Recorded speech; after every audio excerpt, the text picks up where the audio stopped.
بہا کر خون دل کی ہے چمن آرائیاں ہم نے،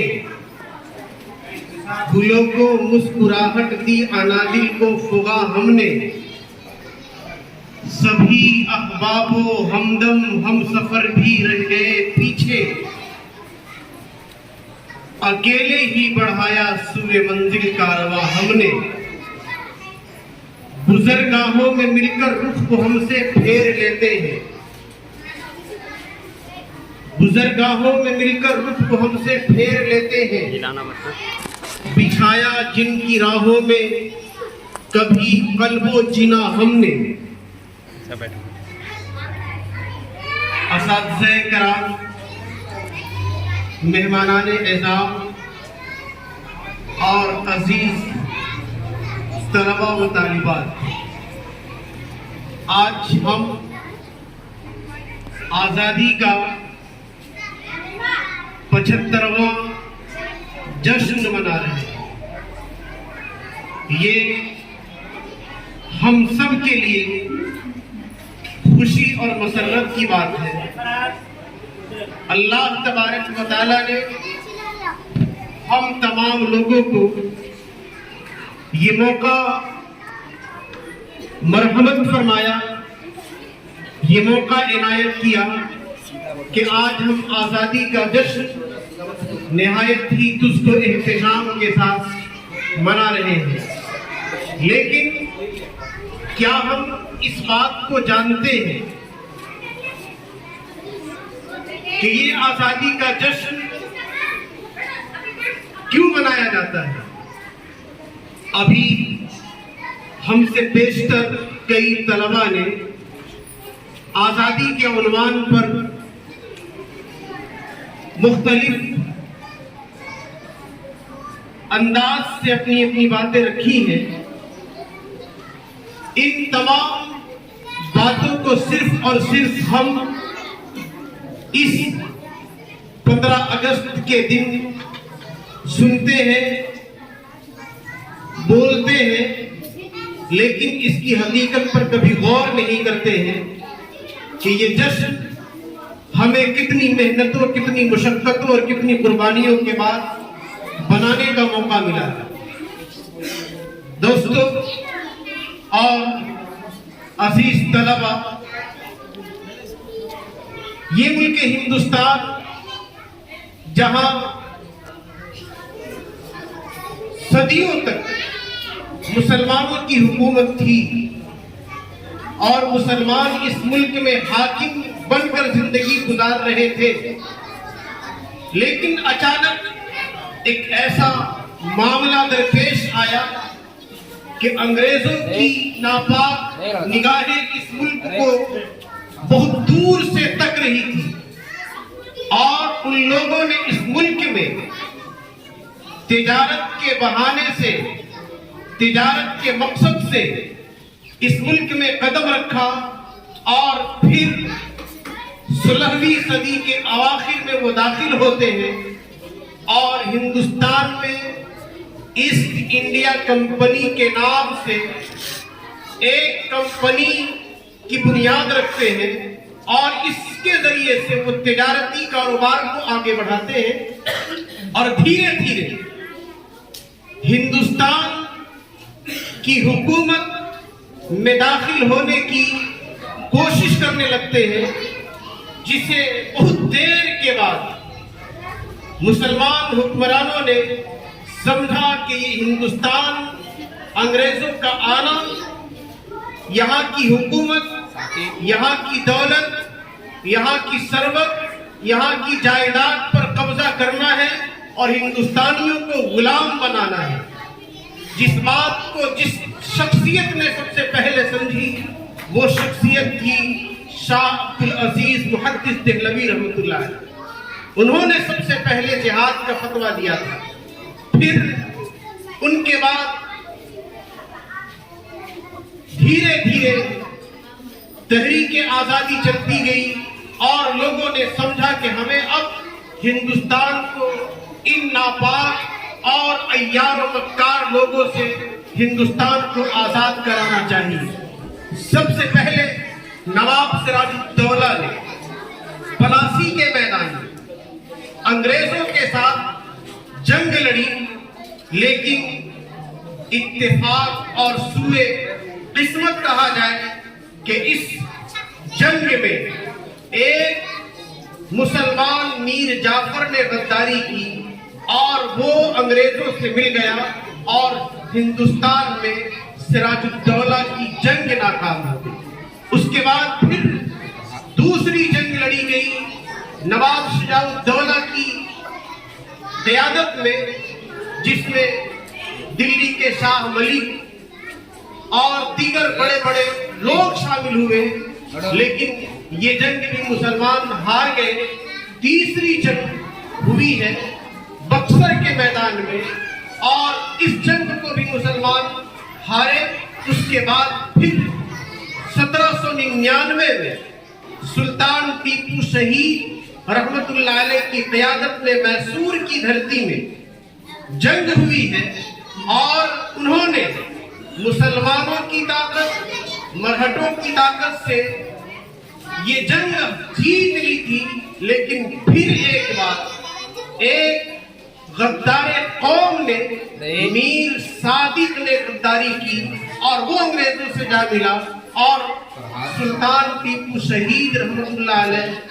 میسور کی دھرتی میں شہید ہو گئے۔ شہادت سے پہلے انہوں نے ایک بات کہی تھی کہ شیر کی ایک دن کی زندگی گیدڑ کے 1000 سال کی زندگی سے بہتر ہے۔ یہ تاریخی جملہ انہوں نے کہا، اور دوسری طرف ان کی شہادت کے بعد انگریزوں نے کہا کہ آج سے یہ ہندوستان ہمارا ہے۔ جب تک سلطان ٹیپو شہید نہیں ہوئے اس وقت تک انگریزوں کو ہمت نہیں ہوئی کہ وہ یہ بات کہہ سکے، لیکن جیسے ہی سلطان ٹیپو شہید ہوئے ان لوگوں نے کہا کہ آج سے ہندوستان ہمارا ہے، اور پھر وہ ہندوستان پر حاکم بن گئے اور ہندوستان کی عوام کو گاجر مولی کی طرح ان لوگوں نے کاٹنا شروع کیا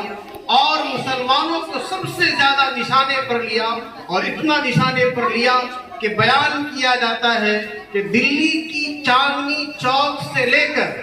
خیبر تک کوئی ایسا درخت باقی نہیں تھا جس درخت میں علماء کی گردنیں نہ لٹکائی گئی ہیں۔ آگے مورخ لکھتا ہے کہ دریاؤں میں، سوروں کی کھالوں میں مسلمان علماء کی لاشوں کو بھر بھر کے ڈالا جاتا تھا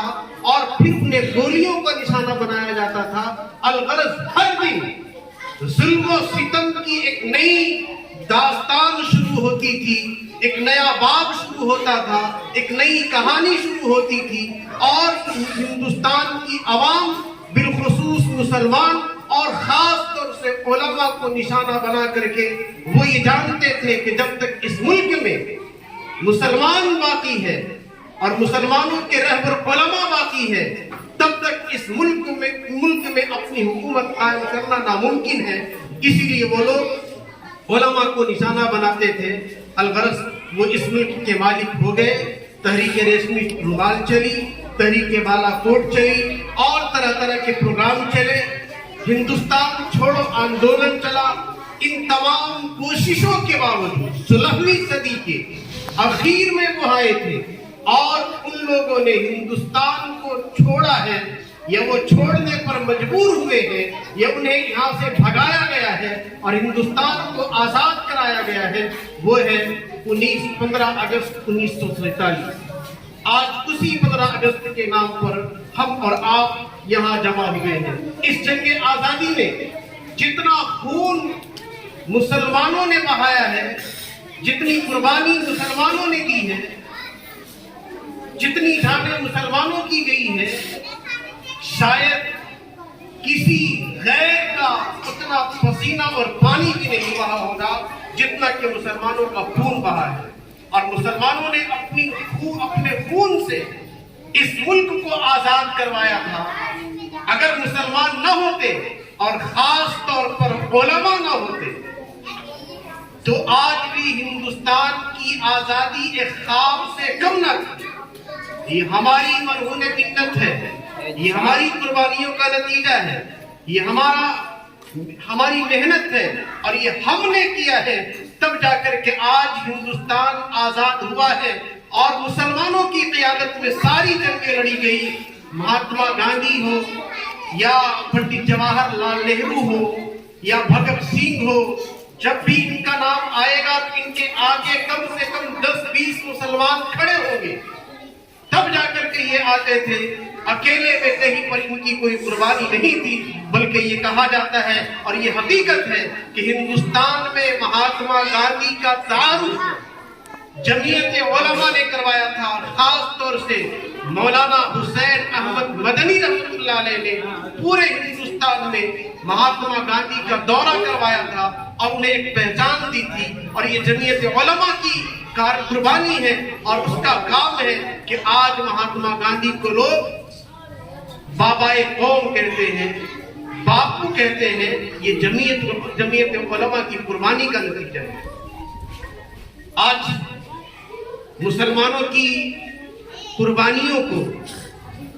نظر انداز کر دیا جا رہا ہے، مسلمانوں ہی سے وطن پرستی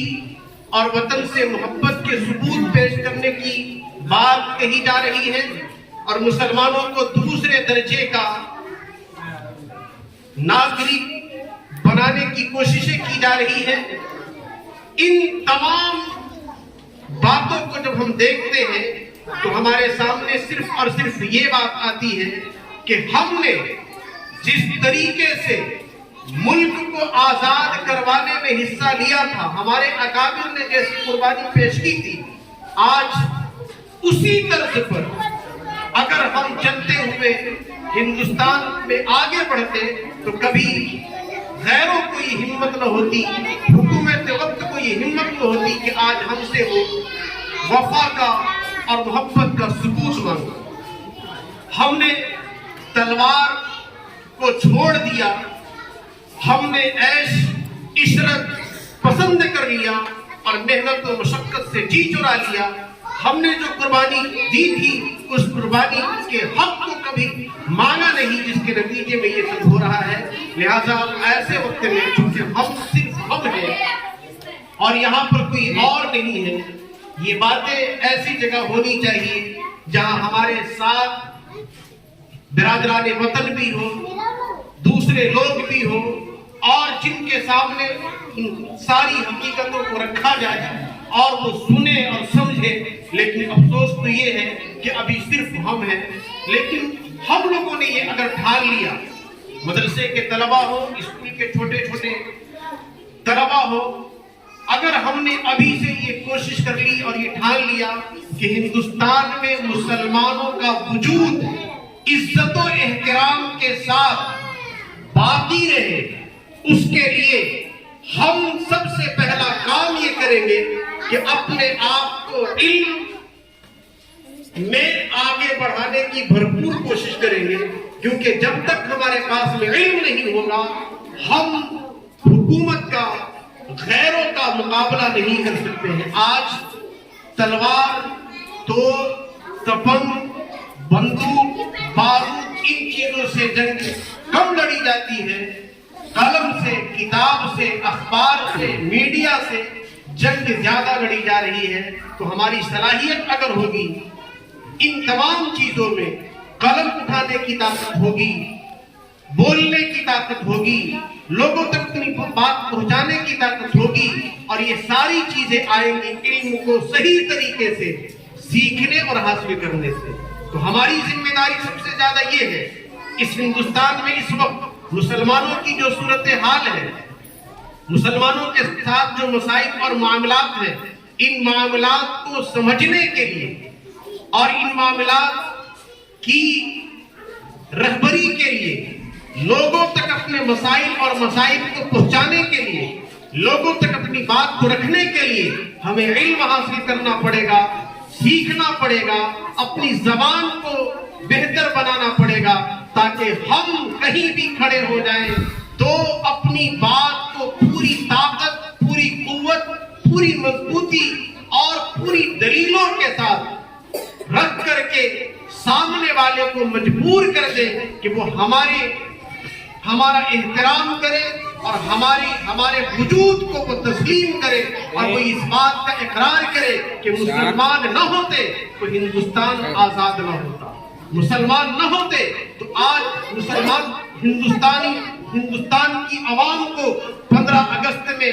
پرچم کشائی کا موقع نہ ملتا۔ یہ ہم نے موقع دیا ہے۔ اللہ تبارک و تعالی ہمیں بھی اس کی سمجھ دے دے اور غیروں کو بھی اس کی سمجھ دے دے کہ وہ حقیقت کو سمجھے۔ اور میں آخر میں اپنی بات کو ختم کرتے ہوئے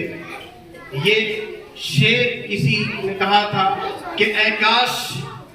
اپنے ملک کی ایسی فضا بنے، اے کاش اپنے ملک کی ایسی فضا بنے، مندر گرے تو رنج مسلمان کو بھی ہو۔ اے کاش اپنے ملک کی ایسی فضا بنے، مندر گرے تو رنج مسلمان کو بھی ہو، پامال ہونے پائے نہ مسجد کی حرمتیں، یہ فکر مندروں کے نگہبان کو بھی۔ اللہ تبارک و تعالی ہم تمام لوگوں کو تعلیم حاصل کرنے کی اور تعلیم کے ذریعے سے ہندوستان کی حکومت تک اپنی بات پہنچانے کی توفیق عنایت فرمائے۔